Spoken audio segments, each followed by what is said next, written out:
तो आइए देखते हैं। घातांकों का पहला नियम है, यदि आधार सेम है और घातें अलग अलग हैं तो क्या किया जाता है, आधार ज्यों का त्यों रखा जाता है और घातें जोड़ ली जाती हैं। तो आइए इस उदाहरण के माध्यम से समझते हैं।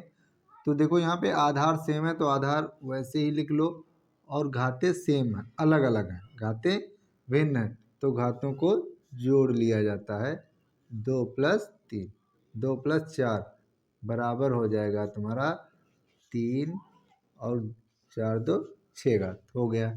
अगला नियम है, भाग आधार सेम है घातें अलग अलग हैं और करना है भाग।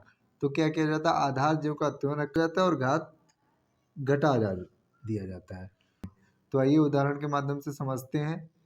तो आधार ज्यों का त्यों रखा गया, 4 है आधार तो 4 लिख लिया, और फिर 5 - 2 बराबर हो जाएगा 4 घात 3। 5 में से 2 जाएगा, कितना बचेगा 3। तो ये होता है गुणा और ये होता है भाग। अब आइए समझते हैं, यदि घात पे घात लगी होती है, घात पे घात लगी होती तो क्या किया जाता है, आधार सेम का सेम रखा जाता है और घातों की गुणा कर ली जाती है। तो आइए उदाहरण देखते हैं। आधार सेम रखना है और घातों की गुणा कर देना, 2 × 3 बराबर 4 घात 2 3 6 हो गया। अगला नियम है, ब्रैकेट के अंदर कोई दो संख्याएं गुणे में हैं और ब्रैकेट के बाहर उन पे घात लगी है, तो इसका मतलब ये होता है कि वो घात दोनों पे लगी है, am × bm। तो उदाहरण देखिए क्या है, 3 संख्याएं अलग अलग हैं तो घात अलग अलग, 2 × 4 घात दोनों पे वही रहेगी, ठीक है। तो 3 × 3 = 9, इसका स्क्वायर करेंगे 16।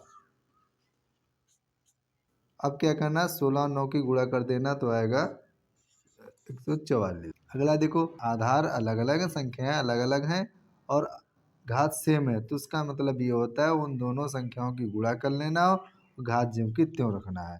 तो ये उदाहरण से समझते हैं।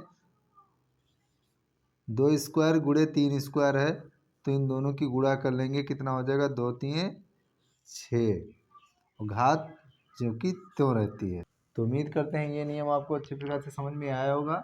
मिलते हैं नेक्स्ट वीडियो में नए नियमों के साथ में।